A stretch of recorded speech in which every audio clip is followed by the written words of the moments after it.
waktu. Muhammad. Kalau ngundang susah kita nyari. Saya pernah ngundang beliau nggak bisa. Antrinya panjang ya. Assalamualaikum warahmatullahi taala wabarakatuh. Yang saya hormati Gus Fuad, Kiai Iman, Abuya Wujud, terus Pak Bagus, Jenderal Ami, kawan-kawan dari YouTuber, para alim, para ulama, para masyayikh, dan seluruh zuriyah Abu Yajim yang betul-betul saya sudah cerita waktu itu ya. Saya itu waktu kecil sama bapak saya itu pernah dibawa ke Banten terus dikasih air. Nah itu sama-sama. Ini sama-sama. Makanya yang dua sekti kok yang tengah kok sektinya Itu cuma sakti. satu. Tapi itu saktinya. Ada sakti ya. Saya sebenarnya begini, saya mau sedikit cerita gitu. Dari sejak awal saya waktu itu melawan FPI. Waktu FPI masih jaya-jaya. Ini teman-teman dari Densus tahu betul. Saya diancam, mobil saya dikuntit, difoto dari belakang. Saya tahu anak kamu sekolah di mana. Ternyata setelah ditrace gitu, ternyata memang dari kelompok ini. Waktu itu saya merasa sendirian. Wah ini ada Kiai Fuad, ada Kiai Iman, wah ini banyak ini yang mati. Karena gini, ketika saya sekolah di Amerika, saya menemukan dua buku. Nah ini dua buku itu menceritakan mengapa kok Indonesia ini berbeda dengan negara lain yang menghormati Habib itu secara berlebihan. Negara lain kan, Malaysia mungkin ya masih terpengaruh sedikit. Singapura juga sedikit karena dulu di sana ada penyebar Islam namanya Habib Nuh. Dan orang-orang Melayu terutama keturunan Bawean yang disebut orang Boyan itu juga sama seperti kita menghormati. Tapi di dalam buku itu saya agak sedikit terpengaruh juga. Di dalam buku itu disebutkan bahwa kecintaan orang terhadap yang gelar Habib ini mengapa sangat berlebihan. Ternyata ini bagian dari propagandanya Belanda. Jadi banyak buku yang menulis tentang ini, terutama adalah tentang Snuppergroni. Ini adalah satu sosok yang ditulis oleh seorang ahli sejarah dari Libanon namanya Philip Whitney.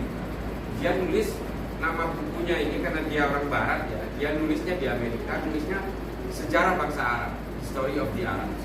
Di situ disebutkan ada 25 orang Eropa yang kemudian disuruh untuk pura-pura menjadi Islam, untuk mencari kelemahan Islam. Nah, salah satu yang diturunkan ke Indonesia itu berpura-pura itu namanya Snuppergronya. Sebelum Snuppergronya ini diturunkan ke Indonesia, dia disuruh belajar agama Islam dulu ke Mekah. Belajar Islam dulu di Arab supaya ketika masuk ke Indonesia itu keilmuannya sudah mumpuni. Nah, di dalam buku itu judulnya The Lands of Snuppergronya das Indies. Saya masih ada bukunya, nanti saya bagikan, tapi saya terjemahkan dulu biar nggak repot.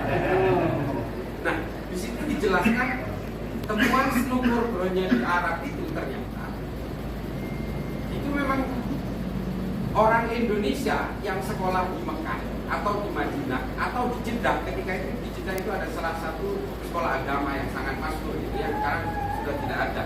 Karena dulu di situ mengajarkan tentang Ahlus Sunnah wal Jamaah. Sejak Wahabi berkuasa, sekolah ini Jeddah. Nah, di situ diterangkan bahwa orang-orang Indonesia itu kalau ketemu orang Arab itu hampir mencium kakinya, kata Snuppergronya.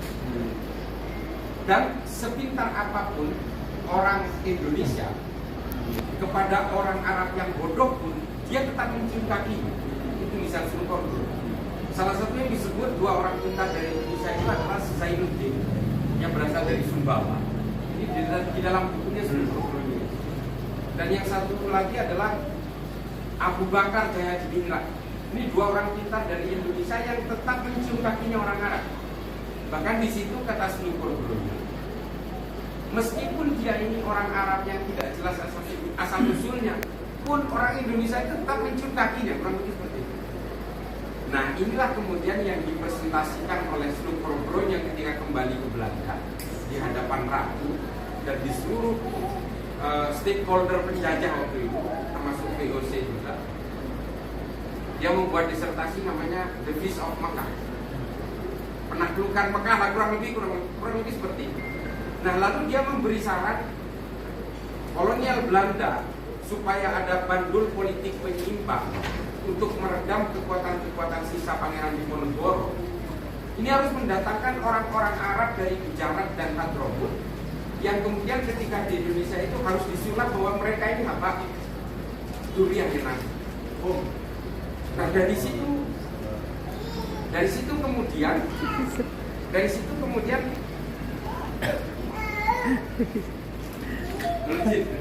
Ini Kiai Yusuf Mubarak. Masya Allah. izin Kiai. Ya. Kiai Mubarak. Kiai Yusuf Mubarak. Nah, saya harus aman dulu.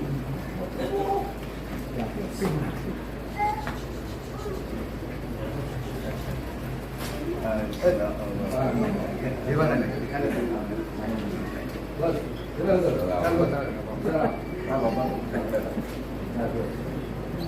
Mantu Abu ya, dia kayak Abu ya.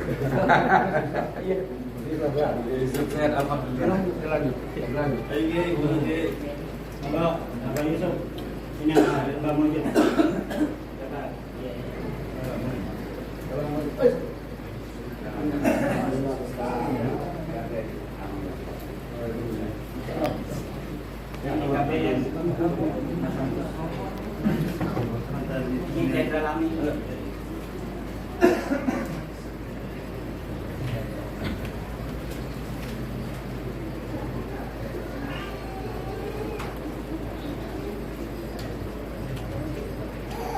Mohon izin.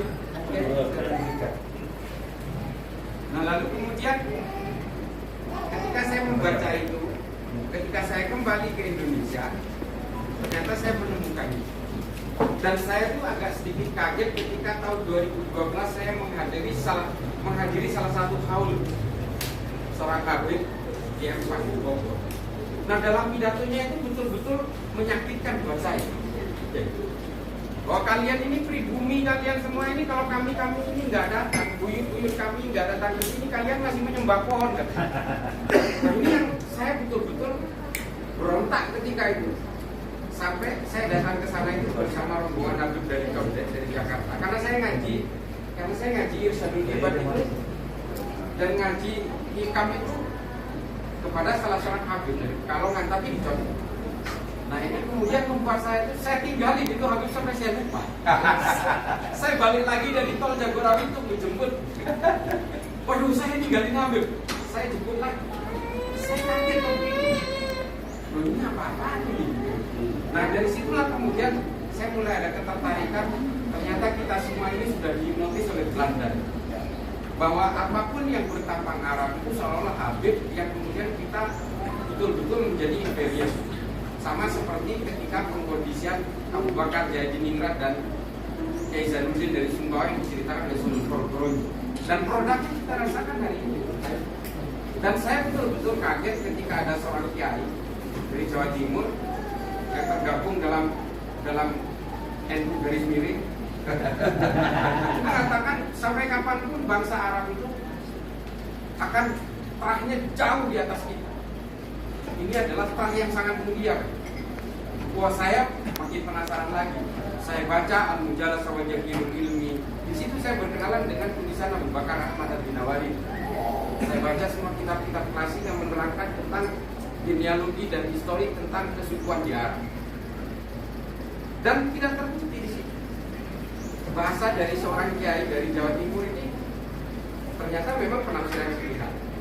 Dari situ kemudian ketika muncul FPI dengan segala arogansinya, ya jujur saja saya kemudian berusaha ini harus dilawan. Kalau enggak kita itu dijajah oleh dua. Nah, ini kalau enggak kita itu betul-betul akan terus terjajah secara fisik oleh Belanda sudah selesai, tapi terjajah secara pemikiran oleh kelompok-kelompok orang yang masih terpengaruh oleh penjajah fisiknya Belanda. Nah, dari situ kemudian saya belakangan ini saya mengikuti daunnya Kiai Fuad, daunnya Kiai Iman. Wah, ini saya akhirnya menemukan satu habitat yang punya pemikiran yang sama. Nah, Kiai Iman sampai meskipun undang saya nggak bisa, tapi teman-teman di Madura mau menghadirkan jenengan.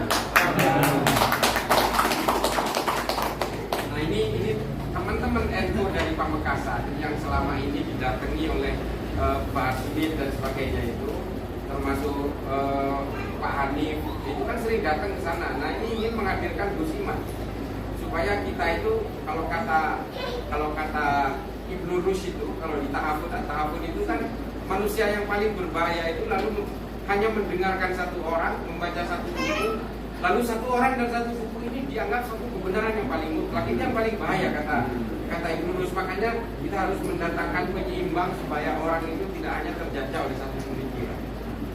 Dan sikap-sikap inferior, menyembah kaki dan sebagainya ini, itu tidak boleh kita lakukan hanya berdasarkan satu pengakuan sepihak tentang nasab, tentang suku apalagi. Karena saya juga teringat bihi-mafihinya Jalaluddin Rumi. Nah, ini mungkin ada yang baca.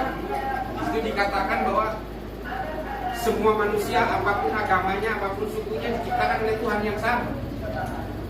Itu yang selalu menginspirasi saya. Dan kalau kita baca bukunya Bimali Al-Jufri, Al-Insaniyah Qabla Tadayyun itu, keimanan kita ini ditentukan oleh kelahiran kita. Kita lahir di Banten lalu kita menjadi Islam. Kalau kita lahir di Argentina bisa jadi Katolik.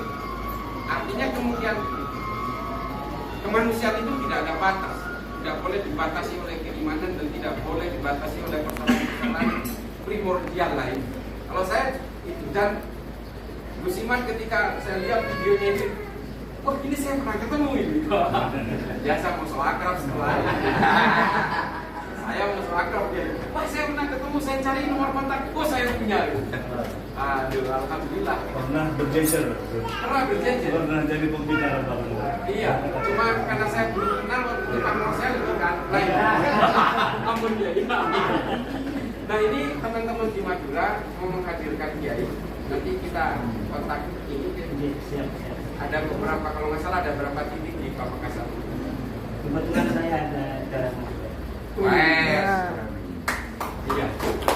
Masuk apa ya? Ini ada jalan masuk. Ya, alhamdulillah. Tapi Sesama Madura ya. tapi kalau saya karena minum itu. Iya. Dari Abdiya itu. Dia pinter katanya, kata bapak saya. Ternyata ya segini-segini aja. Jenius. Masih santrinya jenengan.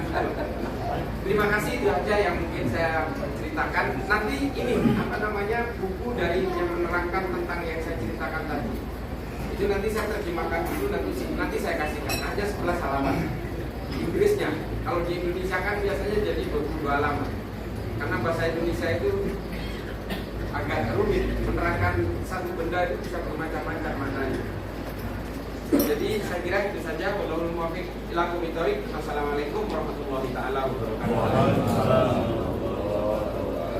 Terima kasih kepada Cak Islam Bahrawi.